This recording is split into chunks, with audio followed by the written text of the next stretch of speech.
네, 안녕하세요. 미술전시 해설가 도슨트 한희준입니다.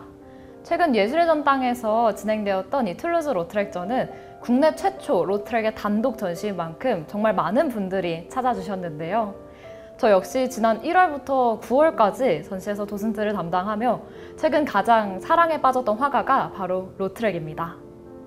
그럼 이 로트렉이 바라본 세기말 파리의 모습, 저와 함께 오늘 작품을 통해 만나보실까요? 1889년도 10월 5일, 이 몽마르트에는 파리를 휩쓰는 거대한 대형 카바레 물랑루즈가 오픈을 하는데요. 여전히 프랑스 여행에 가면 빨간색 풍차 장식이 돋보이는 공간이죠.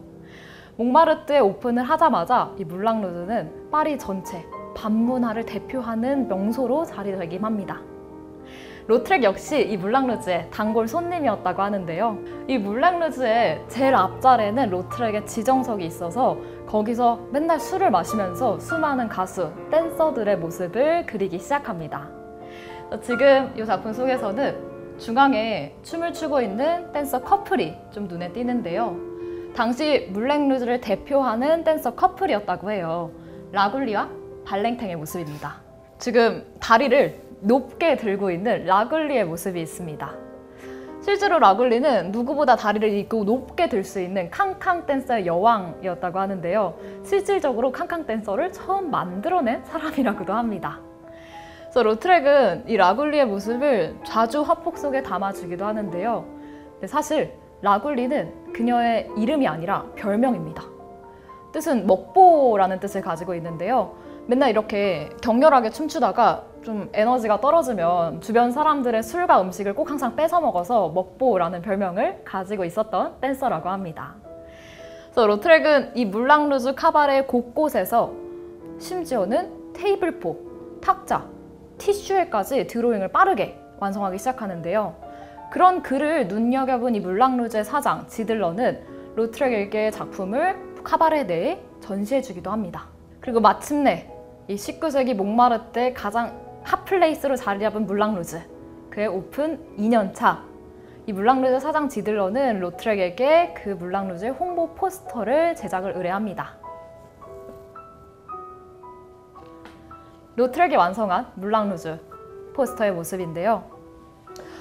여기서 또 역시나 앞서 봤던 발랭탱과 라굴리의 모습이 있죠. 그 유화에서 봤던 작품을 훨씬 간결한 선으로 단순화해서 표현한 작품입니다. 라굴리와 발랭탱이 춤을 추고 있고 뒤에는 관객들이 있는데 이 물랑루즈라는 카바레 자체가요, 귀족이고 서민이고 모두 다 모여서 우리 그냥 신나게 노는 공간이에요. 그래서 다양한 계층의 사람들이 모여있는 모습을 검은 그림자로 평면적이게 표현을 했고요. 또 포스터에 보시면 뭔가 노란 색깔 동글동글 구름 같은 게 떠다닙니다. 이거 술잔 같다라고 많이 말씀하시지만 술잔 아니고 조명이었어요. 당시 파리에 이 백열 전구가 처음 도입이 되고요. 그래서 실제 많은 사람들은 이 카바레에 춤추러 오는 게 아니라 이 전구 구경하러 그렇게들 많이 왔다고 해요. 그래서 새롭게 카바레를 문 열면서 다양한 백열 전구 조명도 함께 설치를 하게 되고요. 그 포인트를 딱 봤던 로트렉은 포스터 내에도 우리 최신 설비 다 갖추고 있습니다. 깨알 같은 홍보 포인트로 함께 그려 넣게 됩니다. 그리고 포스터에서 위에 글자를 보시면요, 물랑루즈 M 한 번만 적고 세 줄로 이어서 씁니다.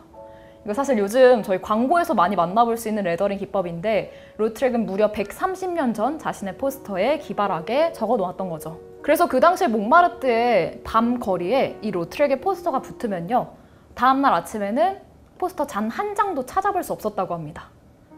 사람들이 밤새 다 뜯어갔던 건데요. 기존의 그 당시의 포스터라고 한다면 황금 비율의 화려하고 딱 뽀샤시하고 예쁘장한 포스터만 봐오다가 이 로트렉의 포스터는 너무나 현대적이고 되게 선구적인 힙한 감성을 가지고 있었던 거예요. 그래서 너도 나도 한 장쯤을 소유하고 싶은 소유욕을 불러일으켰던 작품이었는데요.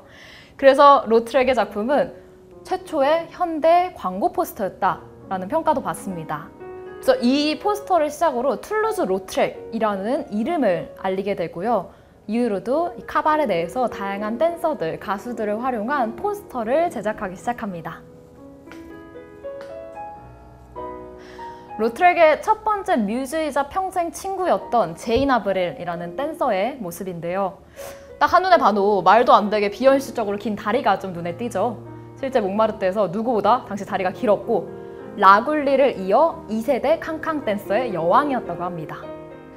근데 여러분 솔직히 뮤즈라고 생각해보시면 좀 예쁘장하게 미화해줄 것 같은데요.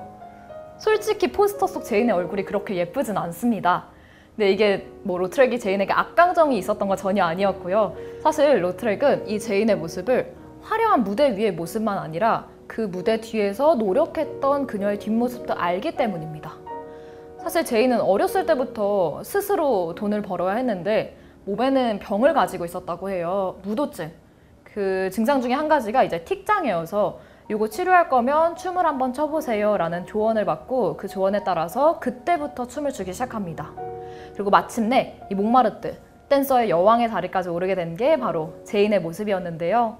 바로 로트렉은 그런 제인의 속사정 다 알고 있기 때문에 그냥 예쁘게 그렸던 것이 아니라 그런 그녀의 노고까지 다 녹여낸 표정이다 라고 봐주시면 좋을 것 같습니다. 네, 이렇게 로트렉은요 당시 몽마르트의 댄서나 무희들의 모습을 그냥 예쁘게 마냥 미화하기보다는 그들의 모습을 있는 그대로 그리는 화가였고요.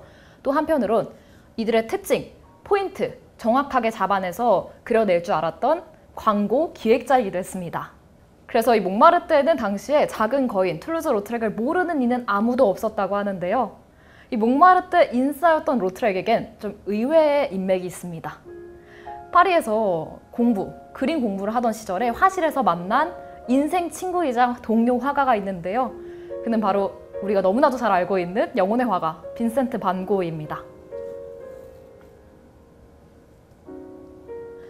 로트렉이 그린 친구 반 고흐의 모습인데요. 로트렉의 친구였던 이 반 고흐의 모습은 저희 다음 영상에서 이어서 만나보도록 하고요. 오늘은 세기말 파리의 모습을 진실된 모습 그대로 기록하고 관찰했던 이 로트렉의 작품을 통해 보헤미안의 천국이었던 몽마르트를 만나보시면 어떨까요?